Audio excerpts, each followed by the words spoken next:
அவங்க maximum try பண்ணுவாங்க. என் ஆண்டவர் ட்ரை எல்லாம் பண்ண தேவையில்லை.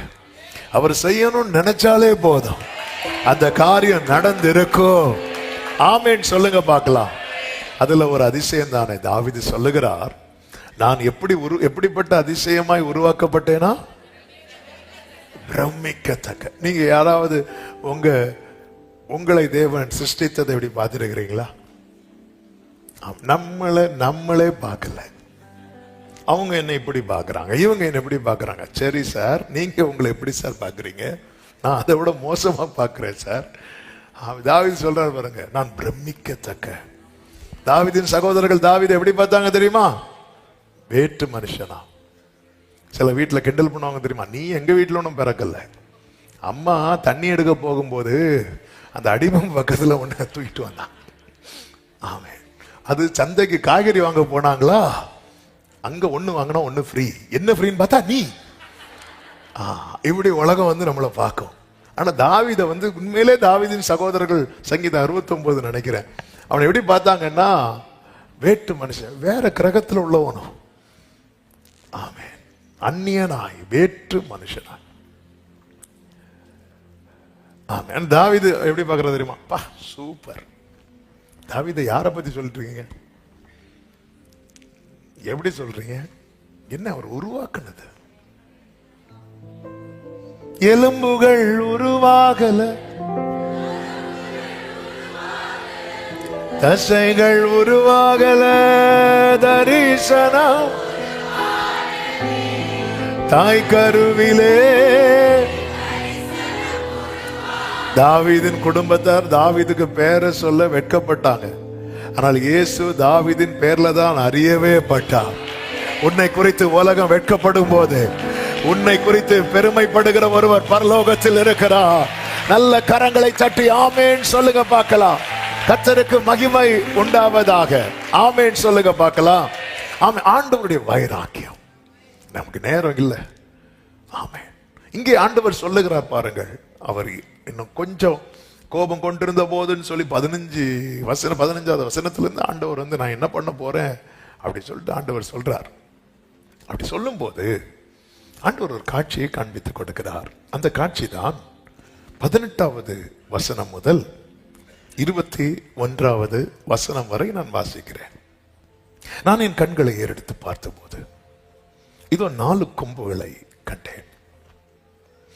அந்த கொம்புகள் என்ன, அவைகள் என்னவென்று என்னோட பேசின தூதனை கேட்டேன். அதற்கு அவர், இவைகள் யூதாவையும் இஸ்ரவேலையும் எருசலேமையும் சிதறடித்த கொம்புகள். நல்ல புரிந்து கொள்ளுங்கள். தேவ சமூகத்தில் இருந்து ஆண்டவரே எனக்கு ஒரு பிரச்சனை, எனக்கு ஒரு சொல்யூஷன் வேணும்னு கேட்கிறோம். கண்டிப்பா கேட்கணும்.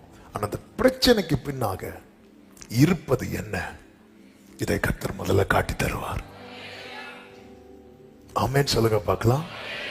இது தெரியாம நம்ம பிரச்சனையில இருந்து எனக்கு விடுதலை தாரோம், விடுதலை தாரோம், விடுதலை தாரோம், விடுதலை தாரோம்னா அந்த விடுதலையுடைய மேன்மையே நமக்கு தெரியாம போயிடும். இந்த பிரச்சனைக்கு காரணம் என்ன?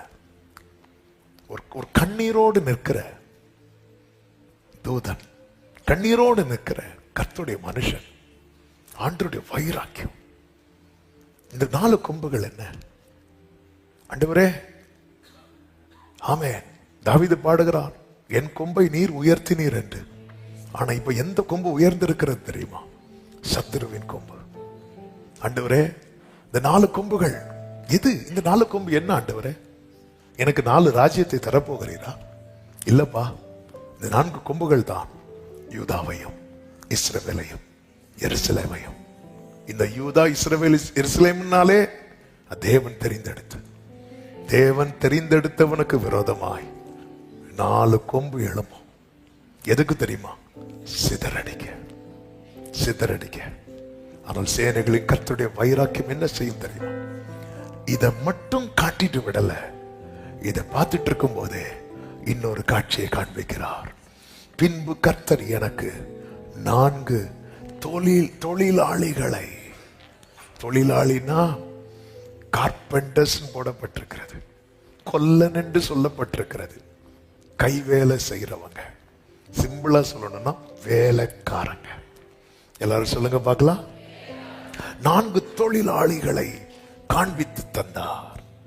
இவர்கள் என்ன செய்ய வருகிறார்கள்? 19 வயசுல 4 கொம்பை பார்த்து என்ன கேட்டாரு? சகரியா என்ன கேட்கிறாரு? நீங்க இருக்கணும், வேற எங்கேயும் போயிடக்கூடாது. சரியா? ஏன் சொல்றேன்னா ரொம்ப முக்கியமான ஒரு செய்தியை இன்னைக்கு சொல்ல விரும்புகிறேன். ஆமென். அந்த 4 கொம்பை பார்த்து என்ன கேட்டாரு? என்ன கேட்கல? 4 கொம்பை பார்த்து என்ன கேட்கல? இந்த 4 கொம்பு இனி என்ன செய்ய போகுதுன்னு கேட்டாரா? கேட்கல. அந்த 4 கொம்பு என்னன்னு தான் கேட்டார். ஏன்னா இவருக்கு தெரியும், சத்துருவுக்கு இனி என் வாழ்க்கையில ரோல் இல்லை.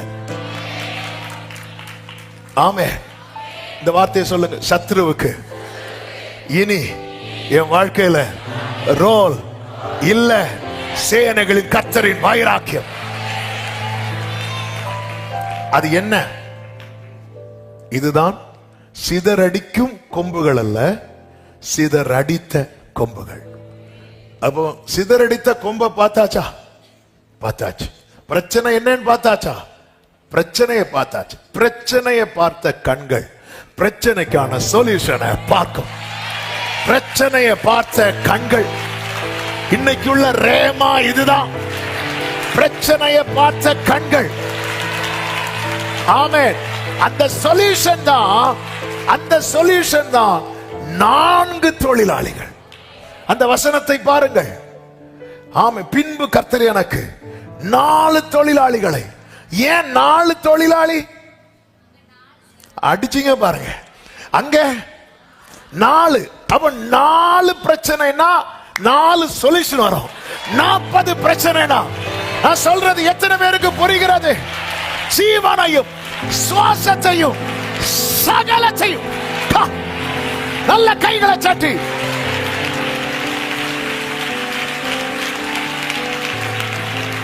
ஆமென். சிங்கம் உங்களை எதிர்கொள்ள வந்தா சிங்கத்தை மேற்கொள்ளுகிற பலம் கிடைக்கும். கரடி எதிர்கொள்ள வந்தா கரடியை மேற்கொள்ளுகிற பலம் கிடைக்கும். கோலியாத் எதிர்கொள்ள வந்தா கோலியாத்தை மேற்கொள்ளுகிற பலம் கிடைக்கும்.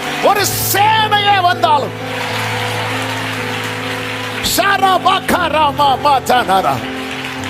4 கொம்பை காண்பித்தார். பின்பு கர்த்தர் எனக்கு 4 தொழிலாளிகளை காண்பித்தார். இப்போ பிரச்சனையை பார்த்தாச்சு. இது யாருன்னு கேட்கல. இவங்க என்ன செய்ய வராங்க? இவங்களும் அடிக்கதான் வராங்களா? இல்ல. அதற்கு அவன் ஒருவனும் தன் தலையை ஏறெடுக்க கூடாதபடி அந்த கொம்புகள் யூதாவை சிதறடித்ததே. ஆமே. எத்தனை காலம் வெட்கம், எத்தனை காலம் அவமானம். எந்த இடத்திலே போய் தலையை தூக்க முடியல. இத பார்த்துட்டு அப்பா சும்மா இருக்கிறார் நினைக்கிற. இத பார்த்துட்டு அப்பா சும்மா இருக்கிறார் நினைக்கிற. ஓ ராதா நாமா ரீகா மாமா சேரே மாமா ரேலே காடாரா. ஆமே. உங்க பிரச்சனை 4 40 பிரச்சனையா? அந்த 40க்கு பின்னாடி கர்த்தர் ஒரு சொல்யூஷன் அனுப்ப போகிறார். கர்த்தர் சொல்யூஷன் அனுப்ப போகிறார். எத்தனை பேருக்கு இந்த வார்த்தை கர்த்தர் இன்று என்னோடு பேசுகிறார்? என்னோடு பேசுகிறார். ஹalleluya. ஆமே. ஒருவனும் தன் தலையை ஏறெடுக்க கூடாதபடி. அதாவது யூதானாலே அவன் வெட்கப்படணும், எருசலேம்னாலே தலைகுனியணும். இப்ப தெரியுதா சத்துருயம் போராடுறான். ஒருவனும் தன் தலையை ஏறெடுக்க கூடாதபடி அந்த கொம்புகள் யூதாவை சிதறடித்ததே. அவைகளுக்கு பயமுறுத்துகிறதற்கும் யூதாவின் தேசத்தை பாழாக்க தங்கள் கொம்பை எடுத்த ஜாதிகளுடைய கொம்புகளை விழ தள்ளுகிறதற்கும்